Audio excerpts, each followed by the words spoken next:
How do I explain my loved one's schizophrenia to my relatives?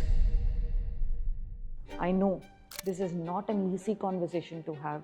It's tricky, challenging, and sometimes overwhelming because mental health is not something everyone understands easily. There is a lot of stigma around it. People can quickly judge, or even worse, they might think that your loved one has gone crazy.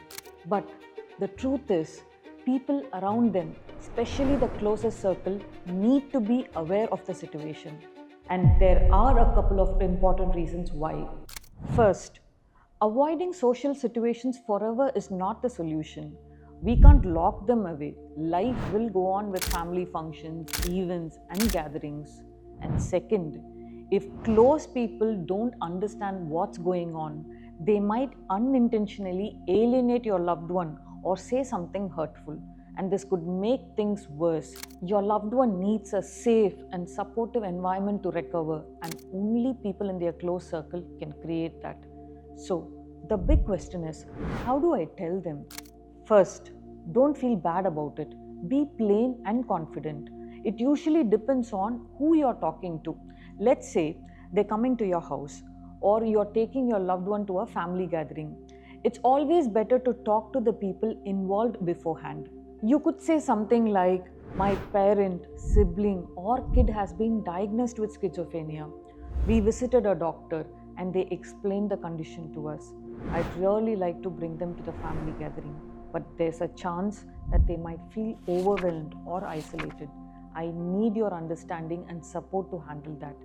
This way, you're not over explaining or seeking approval. You're just setting the context and making them feel involved.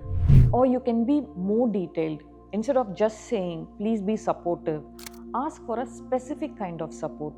Something like, when you visit, could you talk to them casually, just like before? Or it would be helpful if you don't ask too many questions about the illness. It makes them feel uncomfortable.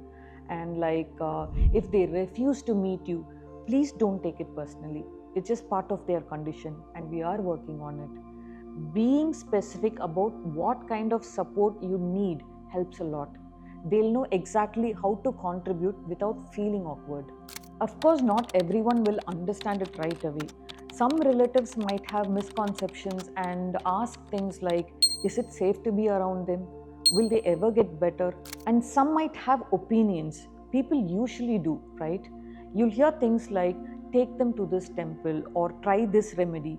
And it's natural for people to suggest things like thinking they are being helpful.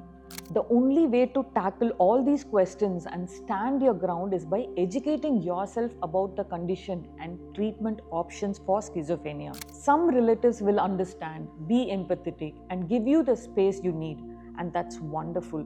But for those who come with judgmental eyes, myths, or advice, you need to be strong.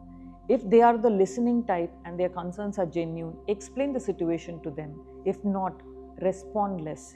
You can appreciate their suggestions and then move on. As a caregiver, your job is to trust the professionals working with your loved one. Do your research, be confident about the treatment plan, and politely set boundaries when needed. Ideally, the situation shouldn't be this tough, but unfortunately, it often is. As a caregiver, this can be a long, difficult road. It's normal to feel frustrated, exhausted, and even lonely. But always remember, your first priority is the well-being of the person suffering. If others don't understand, that's okay. You already have a lot on your plate, and you don't need to add other people's frustrations to your list of worries. What matters most is that you stay patient and focused on your loved one's recovery and your well-being. Let us know if you have any doubts.